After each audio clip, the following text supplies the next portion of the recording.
which is in mamar Malukit of the Rebbe, volume number 4. And we are in Eis Gimel, where he's explaining the difference between Torah and mitzvahs. It began by saying that there's a pasuk Zois Torah Sa'adam, which means that Torah is compared to an Adam. We can compare Torah to a person, meaning to say that in some way the structure of Torah is parallel to Adam. Of course, there are many details to this, but first of all, generally speaking, in a person, there's two parts. One is the neshama, one is the guf. In Torah, there's also two parts. The guf are the 248 mitzvahs, which are like the 248 organs of the body, so that corresponds to the guf. And the Torah would correspond to the blood, which gives life to the body. And I guess the same is with Torah and mitzvahs, that Torah gives life to the mitzvahs, because you really don't know how to observe the mitzvahs without learning Torahs, the details, plus Torah's understanding. When you understand what the mitzvah is all about, what the purpose is, what you're accomplishing, so naturally that puts so much more life into the observance of the mitzvahs. As a result of this, we find another difference. The other difference is that mitzvahs are limited in time and space. Every single mitzvah generally has its limitations. This can only be done on this day. This can only be done by day. This can only be done by night. This can only be done inside Eretz Yisrael, outside Eretz Yisrael. This is only in Yerushalayim. This is only in the Beis Hamikdash. These are the limitations in time and space. Torah, there are no limitations. He gives the example, to bring a carbon, you're limited. That you can only bring a carbon in Beis Hamikdash. If you sacrifice outside Beis Hamikdash, it's you're violating Torah.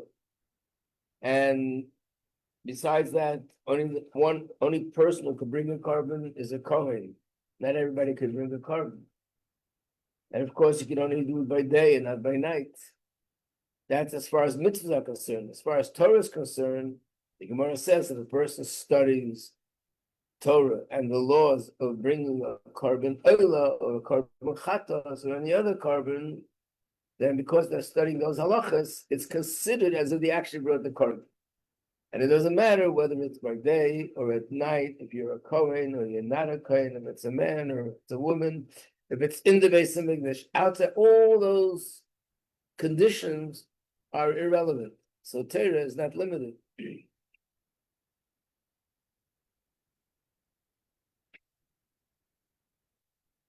So the reason is very simple. Just like the Gashmi, the guf is physical.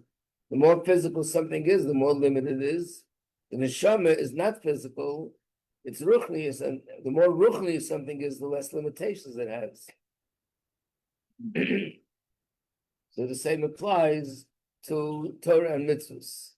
That Torah is less limited. Mitzvahs are more physical. All mitzvahs are all about something physical, a physical object here in the physical world. And therefore, it has limitations, which are the conditions and the halachas, when yes, when not. And Torah is something which is more spiritual, it's intellect, and therefore doesn't have those limitations. So we are on the paragraph that begins with the word v'hine. You have any more copies here? Extra copies.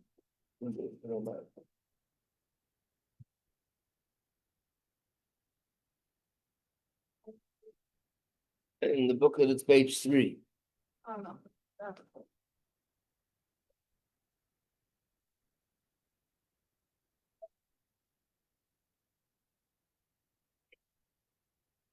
You do what's known. Shateri l'maylam hamitzvahs k'mei shateri mitzvahs nifshach b'gilu. So based on what we just now said, If we ask a question, which is higher, which is lower, the answer would be Torah is higher and mitzvahs are lower.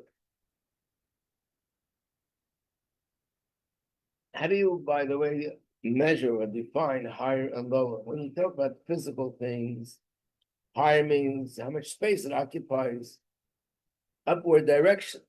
So higher is 6 feet, is higher than 2 feet. But you're talking about the ruchnis, how do we measure higher and lower? In general, the more physical something is, the lower it is. And the more abstract it is, the more spiritual it is, the higher it is. And it's also connected to the limitations. In other words, the more limited something is, it means it's lower, it's weaker, it has limitations. And the more something is unlimited, that makes it higher. It's not so limited, and therefore it's has more quality. So on one hand, Torah mitzvah, we see it. Torah is higher because Torah is not limited, and mitzvahs are limited. However, but in their root, where they come from spiritually, it's not that way. It's the opposite. Ha-mitzvahs hem-nailim yesa. Actually, mitzvahs, the spiritual source and the spiritual roots. The mitzvahs is higher than the spiritual source and spiritual roots with Torah. Why? Torah is Hashem's wisdom. But mitzvahs hem ritzonu yisbarach. And the mitzvahs are Hashem's will. In other words, what is the difference between Torah and mitzvahs? Torah is all about intellect, learning, logic, understanding. That's what Torah is all about. Mitzvahs means Hashem says, I want you to do this and this. That's the definition of a mitzvah. So that means that the spiritual source of mitzvahs, which we observe, this is Hashem's will. In fact, it's irrelevant, the understanding part. What's relevant is the doing. That's a mitzvah. And that's why, according to halacha, if somebody eats matzah on Pesach, it makes no difference whether they understand it, they don't understand it. They're very excited about it, not so excited about it. If they ate the matzah on Pesach, they have observed the mitzvah.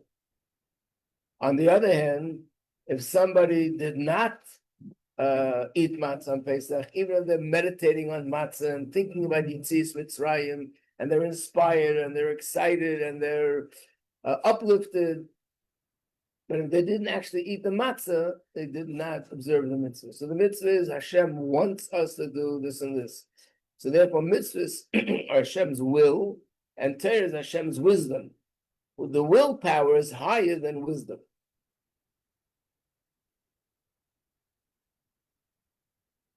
As we usually understand these things from ourselves, that Hashem created a human being in a way which is in the image of Hashem. So we can understand it from ourselves. What's higher, wisdom or will? And the answer is, of course, will. Because the willpower, we see, controls all the other faculties in a person. Which means I have the control whether to walk or not to walk, whether to move my hand or not to move my hand. What about wisdom? It's really the ratzon of a person that affects the way the brain works. Meaning to say, first of all, in a very simple way, our brain contains the potential for any concept, any idea, and any subject. So what makes my brain produce a concept that's related to the subject that I'm learning right now?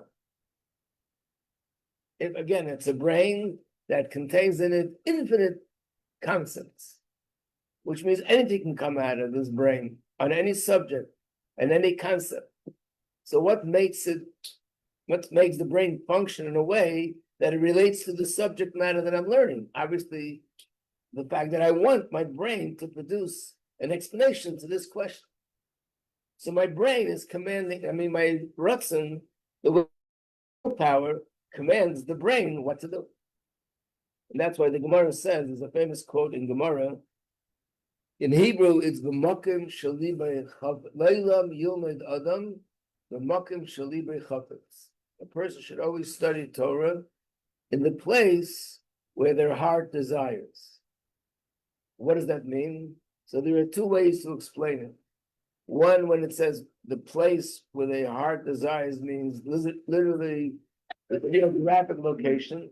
Person wants to study in this country or that country, in this yeshiva or that yeshiva. The fact that I want to learn in this specific place, that's the reason why I should learn there, because that's where your heart desires. The other way they interpret it is it means the subject matter. Like one person loves to learn halacha, one person loves to learn Gemara, one person loves to learn the stories in Gemara, one person loves to learn Chassidus. First of all, we have to learn everything. But if a person wants to excel in something specific, he should choose a subject, whether it's Shabbos or Kashrus or whatever subject it is. If that's the subject that you have sort of a passion for, then you should learn that. Your brain will be more effective. Your brain will be able to understand deeper. Meaning that if the Ratzon is in a certain direction, then the brain will go in that direction. So clearly, Ratzon is higher than intellect.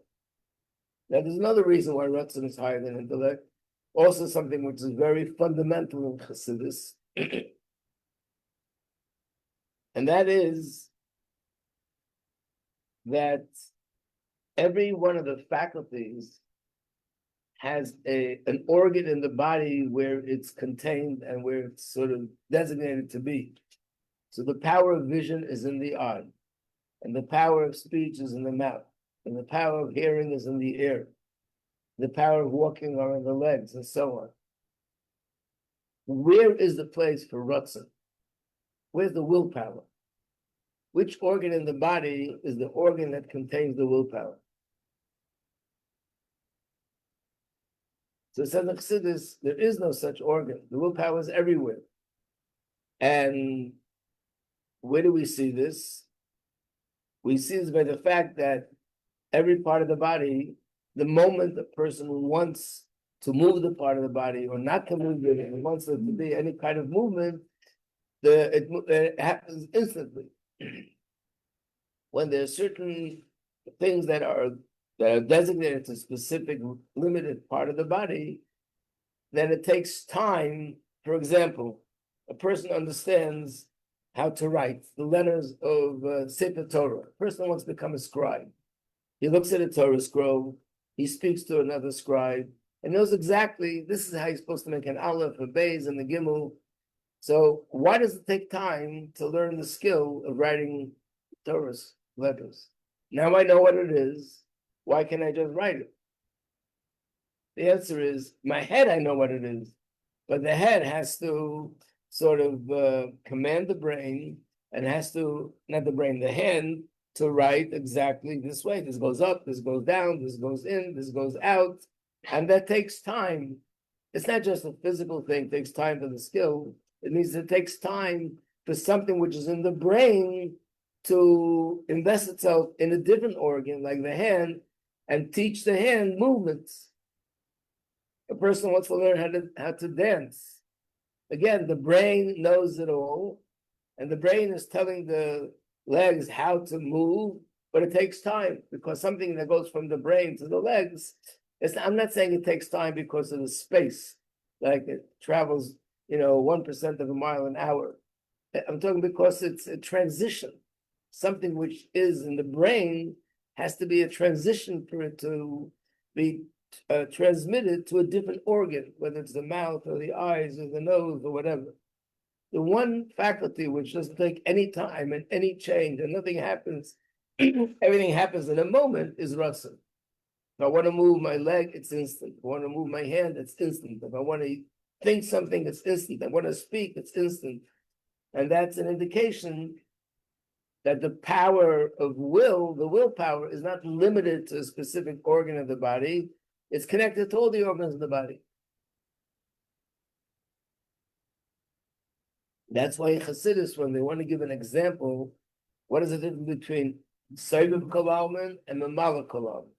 The mamar kol almin is the light of Hashem that is designated to each world accordingly. But a higher world is more light. The lower world is less light. In each world, to this sphere, there's such a light. To a different sphere, there's a different light. And then there's another aspect of Hashem, which is called Seva Kalamim, and that shines to all the worlds equally. It connects to all the worlds equally. So Chassidus, the mashal that's used to understand this Seva Kalamim is the willpower. The willpower is something that relates to each organ of the body equally. It's connected to every single organ of the body equally. So therefore, Ratzon is something which is not limited, and that's why it's not designated to a specific organ in the body.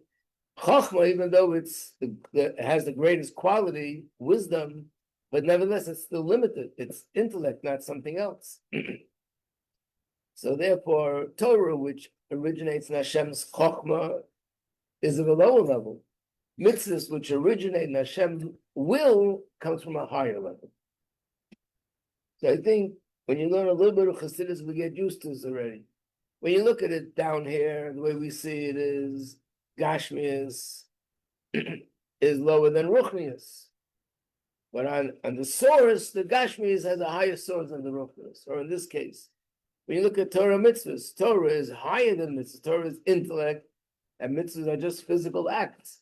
But the source of it, mitzvahs have a higher source than Torah.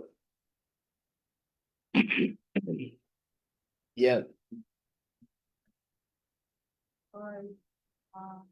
And Torah is mamar, right? Why? Because Torah is something, because it's intellect, it's something which I absorb internally. I understand that it becomes part of my brain.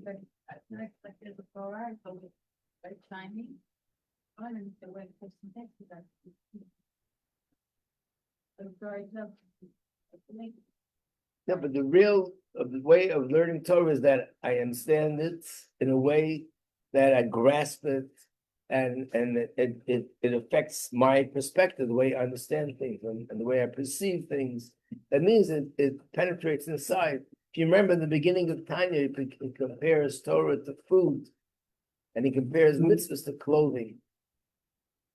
Right in the beginning of Tanya, for the same reason. Food is something which is internalized. Clothing also has an effect on a person. It's not just something that's irrelevant. Person puts on clothing, first of all, it protects that person. And second of all, it also enhances a person. Person can put on beautiful clothing, and you see them from a different light because of the beautiful clothing that they're wearing. So the clothing has an effect, but the effect is external. Seichel, when you learn and you understand, that has an effect on a person in an internal way. So therefore, Torah and mitzvahs would also be what we call makif and pnimis.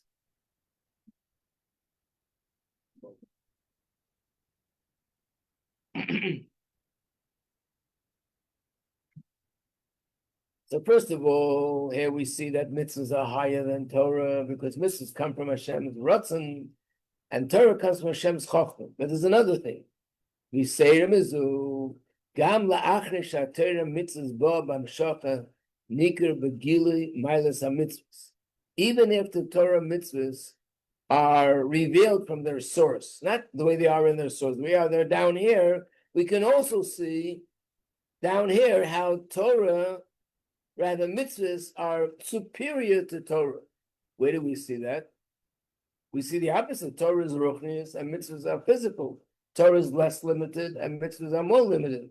The answer is, HaTorah pirush bir ha-mitzvahs. What is Torah? What's Torah all about?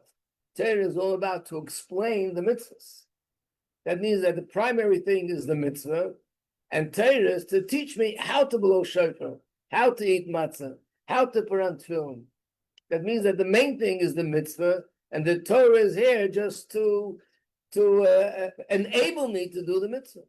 So that means that the way it's set up is that mitzvahs are really higher than Torah. So the reason for that is, of course, even though mitzvahs are physical and they're limited, nevertheless, and they're external, Torah is something which is spiritual, Torah is something which is internalized, Torah is something which is not limited, but the Torah comes from Hashem's wisdom and the mitzvahs come from Hashem's will. So these are 2 points. I just want to tell you that at the end of this booklet, the last page, you turn to the last page in the booklet, page 32. After we finish the mamar, there's a little chart here, but some of the things we already covered. The differences between Torah and mitzvahs. So we did number one. Mitzvahs are compared to the organs of the body. Torah is compared to the blood in the body. Mitzvahs are limited in time and space. Torah is not limited in time and space. Mitzvahs primarily influence the guf. We didn't do that one. We did number four. The source of mitzvahs is Hashem's ratzon, Hashem's will. The source of Torah is Chachma Batzilus. By the way, when you talk about spheres, which one is Hashem's will? If it's not Chachma, then what's his will? Which one is it? What? Keter, the crown. Just like in a person, Chachma is the highest thing, the highest faculty, and also physically is the highest point in the body. Then there's something higher than the Chachma, which is the crown, which goes on top of the head. Same thing in the spheres. Chachma is the highest sphera, but the Keter, which is Hashem's crown, is higher. And what is Hashem's crown? That's the will. Number five is the other thing we just learned, that mitzvahs is the actual observance of mitzvahs. And Torah provides explanation to the mitzvahs. So basically, Torah is sort of serving the mitzvahs rather than the mitzvahs are serving the Torah.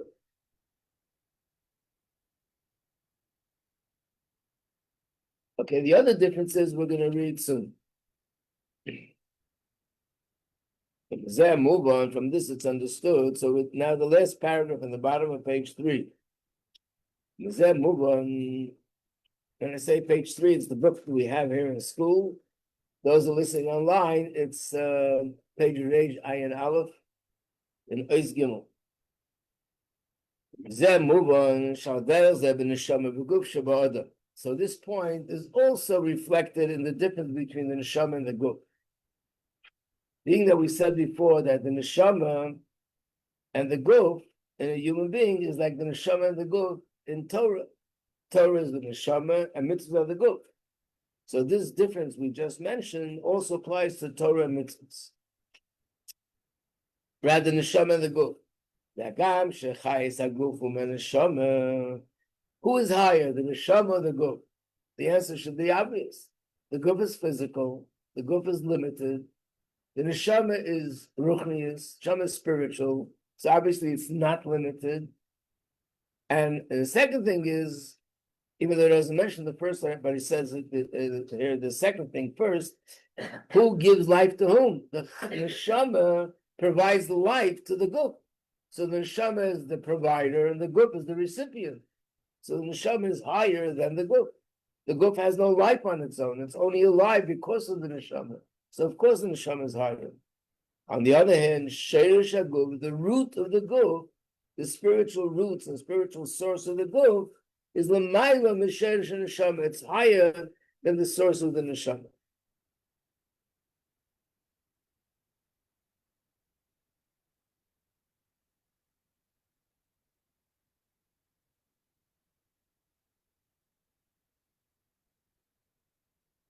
Let me skip the bracket for a moment so we get the flow.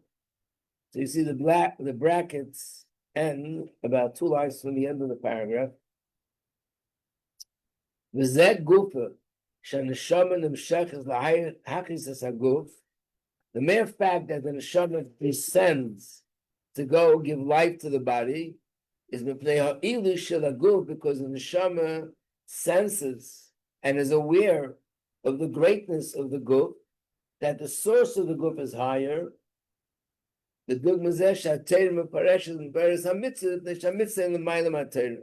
this line is a whole subject in Chassidus, and many mamar elaborate on this at length. So just explain it briefly. It's based on the fact that there is a Mishnah in Pirkei Avos where it says, a person is born against his will, a person passes away against their will. Which basically means when the neshama has to come down to this world, then the neshama really doesn't want to come down to this world. It's in a spiritual space. It's surrounded with spirituality, with holiness, with godliness, sees and hears only things that are godly, and then the neshama is being told it's time to go down to this dark dungeon, which is Elam Hazeh, the neshama doesn't want to, so it's sort of forced to come down. On the other hand, it says after the neshama is here and lives there 120 years, the neshama doesn't want to leave this world. So when a baby is born, it's born crying because the neshama is crying that it has to come down. And of course, a person, God forbid, life is in danger, is also crying. That's the simple meaning. That to begin with, the neshama wants to be up there. But once it comes down here and it has pizza and other things, then the neshama says, okay, I don't want to go back anymore. But of course, there's a deeper explanation, and that is that when the neshama comes there, the neshama recognizes and feels the maila, the advantage in observing mitzvahs and learning Torah in the physical world, and therefore the neshama doesn't want to leave because of the spiritual advantage of this physical world, not because the neshama enjoyed the physicality. But there's something deeper in Chassidus. When it says the neshama comes down against its will, it doesn't mean the neshama is like kicking and screaming and being schlepped down against his will. It means like this, that in essence, the neshama has two wills. There's two things the neshama wants, and both are at the same time. The neshama on one hand wants to be close to Hashem, and wants to be around Hashem, and wants to be in a spiritual bubble because that's the best place to be for a neshama. On the other hand, the neshama recognizes that the guf, the physical body in the physical world, has a spiritual advantage which is even greater than the neshama, because the spiritual source of the guf is higher than the neshama. And therefore, for that reason, the neshama does want to come down in order to be able to absorb and gain from the physical body. So that means it's not that the neshama really goes against its will and the neshama is kicking and screaming. It means the neshama's desire to go down to this world and be in a body is actually, it goes against its natural will that it should only be in a spiritual place. But of course, both things the neshama wants with all its heart and soul, that it should be connected to Hashem, to be around spirituality, but yet it wants to go into the body because the guf has a certain advantage. So that's the point he's making, that even though the neshama is higher than the guf, and not just higher, the neshama is a source of life. The guf in itself has no life. Nevertheless, the guf has something else which makes it higher than the neshama, because the spiritual root and the spiritual source of the guf is from a higher place than the neshama. One of the first things we learn in Chassidus, when anyone starts, even just touches Chassidus, they start learning about the idea that those things in the world that are lower actually come from a higher source. Even though it's so hard to understand. And there's a mashal that's given. It's a classical mashal, and there's no doubt that there's a lot of depth in this mashal. That's why all the Rebbes of Chabad, whenever they speak about this subject, give this mashal. Anyone might remember which mashal I'm talking about? That the higher something is, the lower it falls. Oh, Yeah.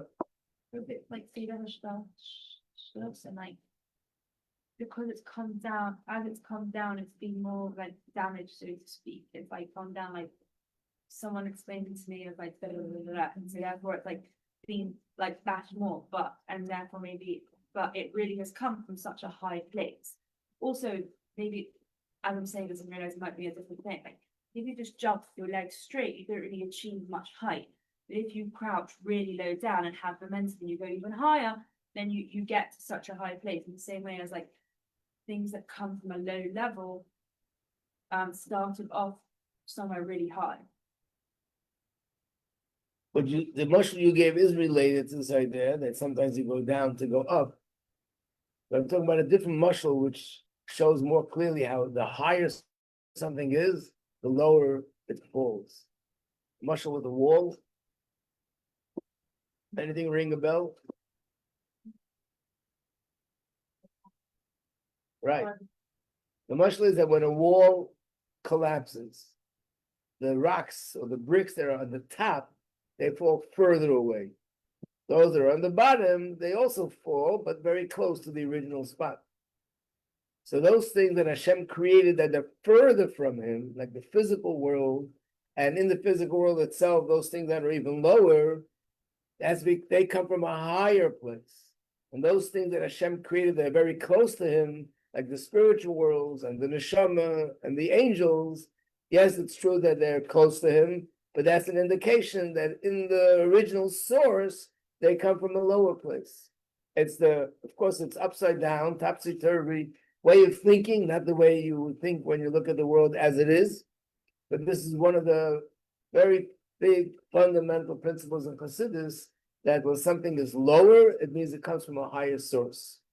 I think another mashal that can be given, even though it's not found in Chassidus, but just something closer to our experience, is if you take a rock and you throw it and it falls 20 yards away. So that rock is not very far from you, it's 20 yards away from you. What if you take another rock and you throw it and it falls 200 yards away from you? Which one is further?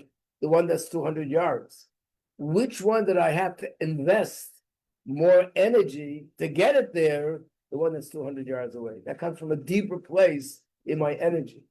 For the one that fell 200 yards away or 2 feet away, all I did was like that. I didn't have to exert energy. Where do I need to exert more energy when something is further? It's only a mashal. The same as with Hashem, that when Hashem creates something which is further from him, it comes from a deeper place in him. When Hashem creates something which is closer to him, comes from a more superficial place. Going back to the example of the rock and the rock on the wall, but the rocks are higher than anything that's by the wall. So it's like anything that comes from a higher place. Oh, anything that's farther away from Hashem is actually like comes from a higher source, right? So far away from Hashem is peaceful. Yes, this is the furthest, the darkest, the most concealed. Yeah.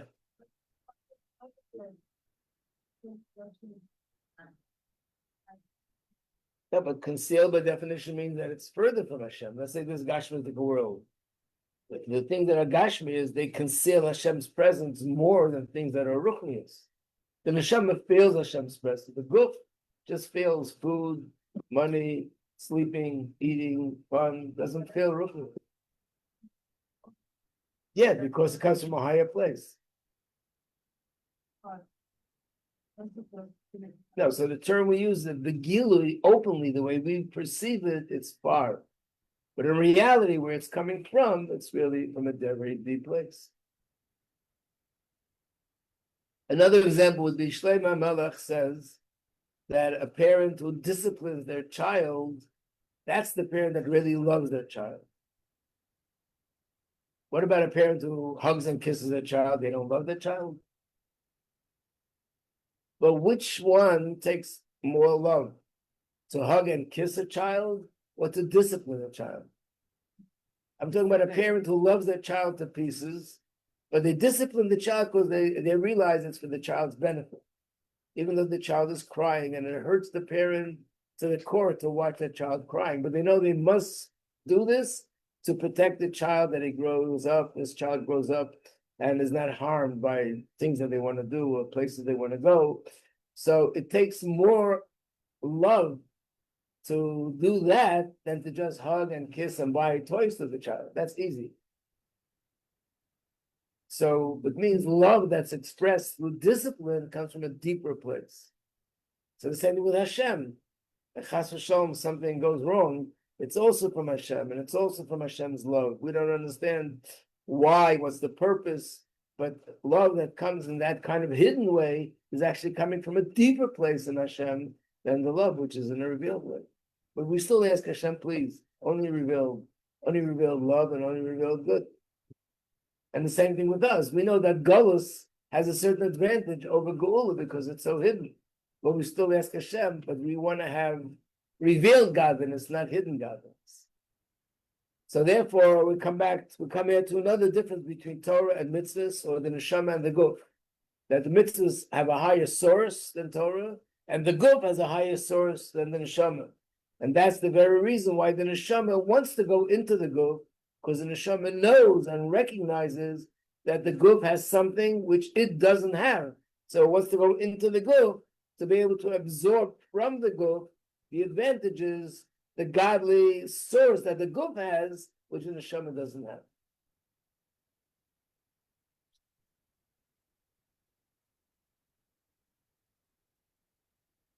The bracket is a little bit deeper, explaining this idea.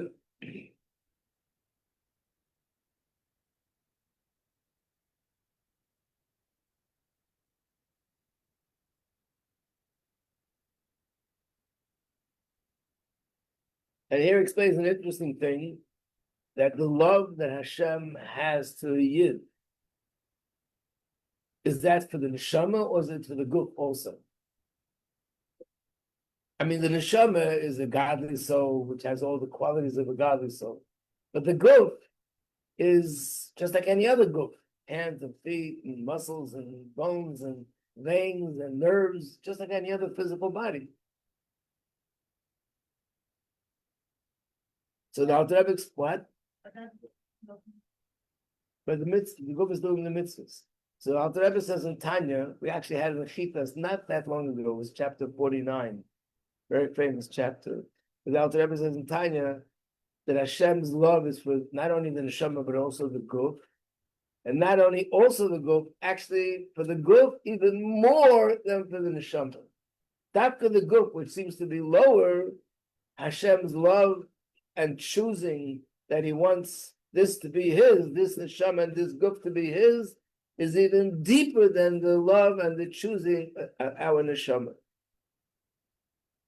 And perhaps this is not perhaps, but I'm sure this is connected to the fact that Dafka Chassidus, in a sense, it's a very big surprise. In Chassidus, there's so much emphasis on being healthy and taking care of your body and not to do the fasting and other things which make a person. People did this because they wanted to become more spiritual aware, more spiritual refined. So they limited what they're eating and drinking and sleeping and so on and so forth. And Dafka Chassidus emphasizes the importance of the guf and not to do the fasting and not to do other things which is sort of weakening the physical body. And this each Rebbe from generation to generation emphasized it more.